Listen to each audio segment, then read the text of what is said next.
What's going on, guys? Noah Sanford here. Welcome back to the Thursday Fishing Report as usual on a Thursday. I know last week we didn't upload until Friday, so I apologize for that, but we're getting it out here for you guys, getting you ready for your fishing trip this weekend, so hopefully you're able to gain some insight, some knowledge, some advice, so that way you're able to get out there and be more successful and catch more fish. So before we jump right into it, I want to please ask you guys to subscribe down below and leave a comment if you don't mind. Those two things really help these videos do well and perform well. Recently, we haven't been getting a whole lot of feedback on these videos, so I have no idea if you guys like these types of videos or want to continue seeing these fishing reports. So if you enjoy these weekly fishing reports, you want to see more of them. It does take time and effort to put these videos out for you guys, so if nobody's telling me they want to see them, it's a little bit harder to get them out there to you guys. So if you want to keep seeing these videos, please make sure to hit that subscribe button, hit the thumbs up, and leave a comment down below letting me know you want to keep seeing these videos, or drop a comment with any question you might have regarding the video, Lake Mead, anything else. I'd really appreciate it. Let's go ahead and jump right into it, guys. Let's talk about weather for this weekend. Friday, Saturday, Sunday are all looking hot as usual. Luckily, Saturday, Sunday are going to cool off a little bit. By cool off, I mean like 99 instead of 108. That's Vegas for you, though. Those of you who live here, you already know that. You get it. Anything that isn't 3 digits in the summertime is a win for us. So Saturday and Sunday look like they might barely sneak under the radar with that 3-digit number. We might get like 98, 99.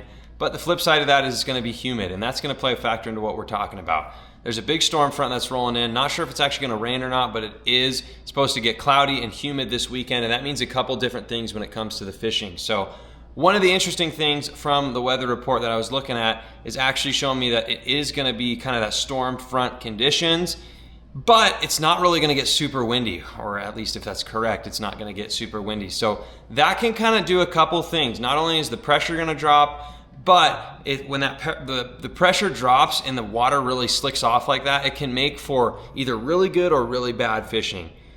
It's always kind of a coin toss for me. Sometimes you get that really good topwater bite all day long because you get some of that cloud coverage, nice slick water. You can burn like a spook or a walking bait or something like that and do really well. But other times it flat out makes the bite tough. So we're gonna give you advice for both scenarios.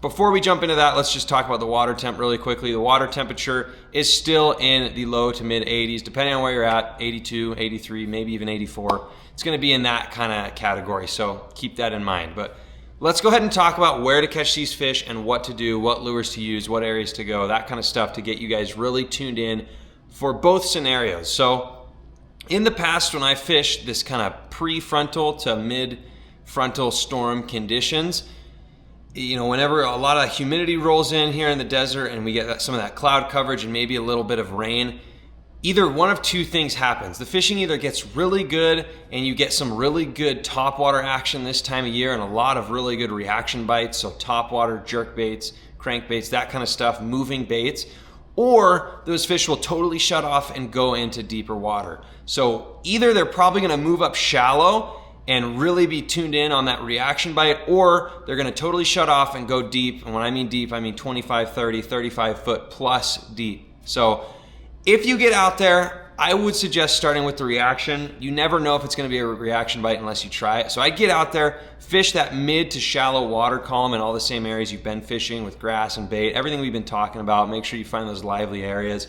Try that reaction bite, because you'd be blown away at how many topwater and reaction strikes you get in the middle of the day when you get some of this cloud coverage and some of these, you know, humid conditions. It's unbelievable. So sometimes, hopefully this weekend, you'll be able to get out there and get on a good topwater reaction bite all throughout the day, no matter when you go out. If that's not the case, if you try that for an hour or two and you're not getting much feedback from the fish, your next option is going to be to move deep. So I would probably focus on that 25 to 35 foot range. Focus on those main lake points, those drop-offs, those ledges, all that kind of stuff, the guts of those coves, where you'd be, you know, working that top water against the shoreline. Drop out, you know, 20, 30 feet from the shore and fish in that deeper water column, close to the bottom.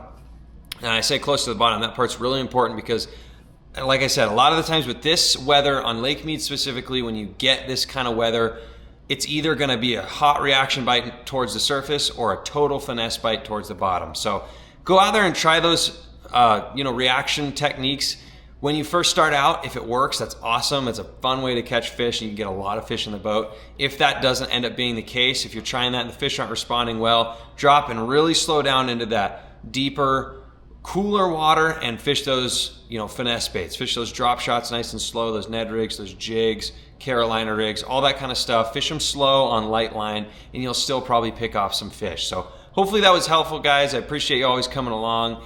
And once again, let me know if you enjoy these videos down in the comments. I really appreciate all of you guys who have been subscribed and watching the videos. We're growing the channel. It's awesome.